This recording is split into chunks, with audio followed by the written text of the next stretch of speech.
একটা প্রশ্ন এসেছিল ৭২-এর সংবিধান ছুঁড়ে ফেলতে হবে।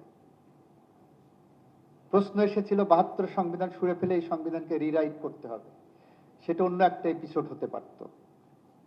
কিন্তু আমরা যখন জুলাই সনদে স্বাক্ষর করেছি, ৩৩টি রাজনৈতিক দল পার্লামেন্টের দক্ষিণ প্লাজায় বসে সই করেছি, সেখানে আমরা সুনির্দিষ্টভাবে বলেছি ৬টা অনুচ্ছেদ আছে, এখানে ৭টা ডিক্লারেশন আছে। ৬টা অনুচ্ছেদের ৬ নম্বর অনুচ্ছেদের ক এবং খ পাঠ করা আছে।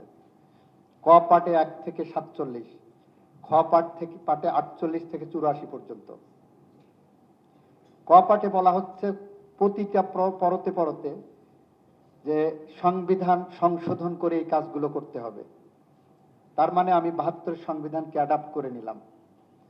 আমি যা কিছুই করি না কেন ৭২-এর সংবিধানকে সামনে রেখেই আমাকে এগিয়ে যেতে হবে। এইটা হলো আমার জুলাই সনদের একটা পার্ট। ফলে যারা বলছিলেন যে ৭২-এর সংবিধানকে ছুঁড়ে ফেলে দিয়ে করতে হবে, সেইটা করলে আমি এক লাইনে যেতে পারতাম। কিন্তু আমার ৭২-এর সংবিধান যতক্ষণ পর্যন্ত আছে, এই সংবিধানকে আমার অ্যামেন্ডমেন্ট করতে হবে। অ্যামেন্ডমেন্টের প্রক্রিয়ায় যে জুলাই সনদকে আমার সামনে রাখতে হবে, যেগুলোকে আমরা সংস্কারের জন্য স্বাক্ষর করেছি। এখন প্রথম অধিবেশনে যখন বললাম আমরা সংবিধান সংস্কারের কমিটি করব, আপনারা নাম দেন বিরোধী দলের কাছে, ওনারা বললেন যে আমরা নেক্সট অধিবেশনে জানাবো, এটা এখন করার দরকার নাই। আমরা ১৭ সদস্যযুক্ত কমিটি করব বলে সিদ্ধান্ত নিয়েছি। তার মধ্যে বিএনপি থেকে ৭ জন,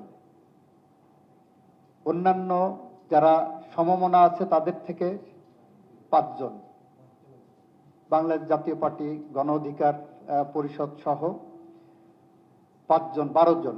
আমরা বিরোধী দলকে বললাম আপনারা ৫ জন নাম দেন। ওনারা পরবর্তী অধিবেশনে দিতে চাইলেন। আমরা দফায় দফায় মিটিং করেছি, আমরা সেই নামগুলো পাইনি।